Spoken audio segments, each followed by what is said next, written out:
All right, first up, as always, good day. Today, what we're going to be talking about is the medieval um, artwork and medieval times. Now, this section is pretty long, so it's going to be basically about two videos, maybe a little bit longer. So just keep looking at the title. You might see part 2.1, 2.2, 2.3, things like that. Okay, so just keep an eye on that. Um, so before we begin the notes, make sure that you either have the packet or you have a scratch piece of paper so you can take the notes and answer the questions. And be sure to put on the side if it's the notes, if it's the questions, your response, things like that. So that way I can see clearly where each section is. The notes, your questions, your responses, things like that. Okay. So without further ado, let us begin. All right, so here is your warm-up picture. Basically, what you're going to do is look at the picture, analyze it. What do you see? Okay, so go through it, look through the details of it. What do you see in this picture? Um, and the second part of the question is, what do you think is going on? Based off what you see after analyzing the picture, what do you think is going on? Okay. Now remember, for those of you guys who've never done this, watch these videos, um, you can pause at any time. The lecture will go fast because I am not waiting for you guys to respond, things like that. Unlike in class where I give you guys time to do that. In this video, it's just one thing after another. So if you need more time, pause it, go back, things like that. Okay.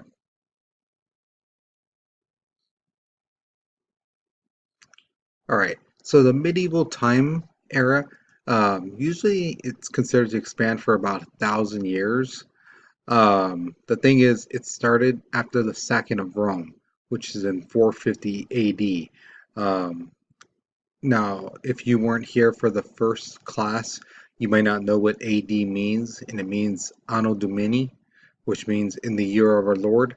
And things you might see in the anytime they do time, you might see AD, 450 AD, or the initial CE, okay?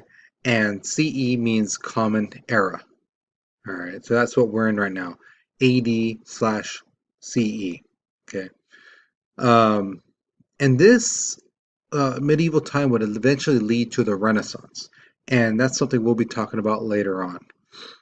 Now, during the medieval art era, there were several types um, of artwork that could be broken down into. The first one is the Byzantine. The second one is the early Christians. The next one after that would be the Migration, and that kind of ties in with the insular, sorry. Um, and same thing with the pre-Romanesque and Romanesque. It's basically kind of like the same thing. There's just a slight difference, and we'll be talking about that later on. And then there's the Gothic. And the Gothic, there's three sections of that by itself. There's the early, the high, and would be called the international, and there's other names for that. But again, we'll get to that when we get to that section. Okay. So a lot of the early art came from the Byzantine culture, and the Byzantine art basically had the same characteristics as the other artwork at the time, which would basically be a lot of Christianity, things doing with religion. Um, Now, the thing is, many of their art was in sculpture form, it was in paintings, and a new form of art that was really, really taking off at that time, which was mosaics. Mosaics are a unique piece of art, and during this section, you will see examples of it, and we'll get into it in a little bit. But basically, mosaics are a picture or a pattern produced by arranging small pieces, together in order to form a larger picture. Um, the kind of stuff they used back then was stone, tile, glass. Nowadays, you can use something as simple as paper, tearing up sheets of paper, little pieces of paper, and you can create a larger picture off these little pieces. Now, in this picture, well, in these two pictures, are there examples of mosaics?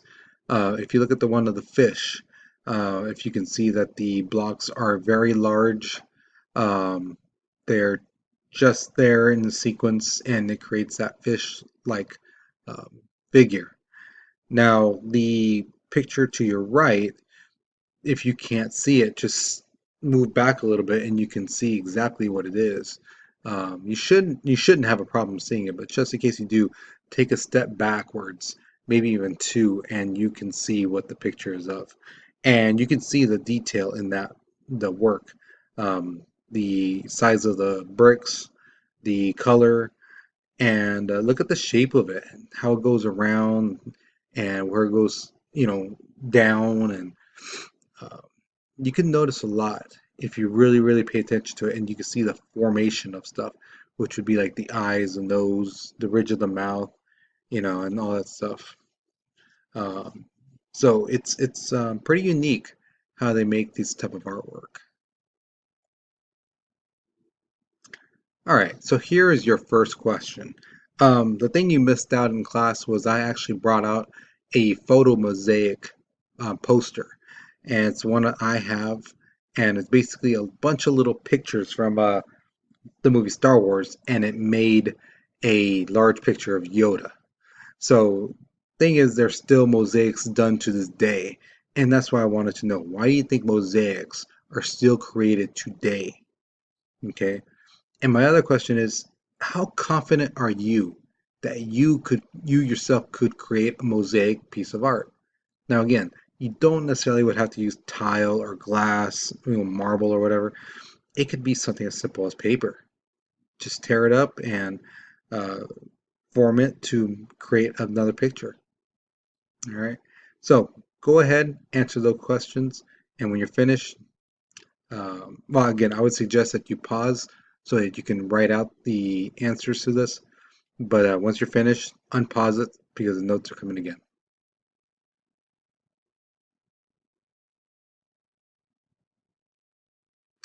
All right. Now, the next section would be the early Christian, or would be called also the late antique. Its characteristics are fertility, there's stiffness and pose, and there's a drapery type of style. The thing is, the sculptures had deeply drilled lines. There wasn't as much naturalism, and the thing is, they didn't have much of individualism in their characteristics. Um, the thing is, like the Byzantine era, the early Christian art is focused primarily on religious stuff. Okay, um, it's religious in nature. There's not much about nature or people in sense, the average day Joe type of thing.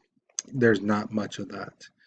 Um, and the thing is, again, like I was talking about, it depicts a lot of religious tones and the stories of the Bible, and mainly a lot of it was about, the afterlife, what happens after we die, and the angels and things like that, and just things like that. Now, the thing is, Christianity wasn't the only religion that really used this type of artwork. Um, there was Judaism and even Islam used this type of art. Okay, so again, it's not just Christians, it was other religions as well. All right, so next we get to the migration art. Now, the thing is, it's mostly associated with the Germanic tribes from 400 to 1000 AD. Now, you have to remember, these tribes were the one that took over Rome. They basically sacked it, they destroyed the Roman Empire. So these guys basically spread out. Now, the thing is, they did go into Europe, you know, and their type of religion, philosophy, things like that, mingled with the Anglo-Saxons and the Celtics. Um, and basically you have this migration art. Um, and again, migration art and the insular um, artwork are kind of the same, and you'll be learning about that next video. Okay, but with this particular artwork, the migration one, um, the I forgot to mention this. The Huns actually pushed the Germanic tribes westward because the Huns were no jokes. They, were amazing fighters and things like that. So if the Germanic tribes tried to go east, they ran into the Huns, and the Huns were just like, no, this is our area. Okay. Now, the migration art can be classified as an appreciation for animal art. Um, and there's basically three styles, you know. Now, the thing is, their literature actually took the form of artwork. And if you look to the picture on your right, you can see that big N, and it has, a beautiful design on it. The literature started to really take hold of that, and you have to remember these books were written by hand. So they figure, I mean, in a sense, why not make the writing beautiful? Give it some pizzazz, something that's eye-catching. You're writing it by hand anyway, might as well add some art to it. All right, so here is your final question. Why do you think that medieval art is largely associated with religion? Okay, so think about it. Why is this artwork so much associated with religion? Think about the peasants at that time. Um, think about their daily lives. What was the most important thing to them?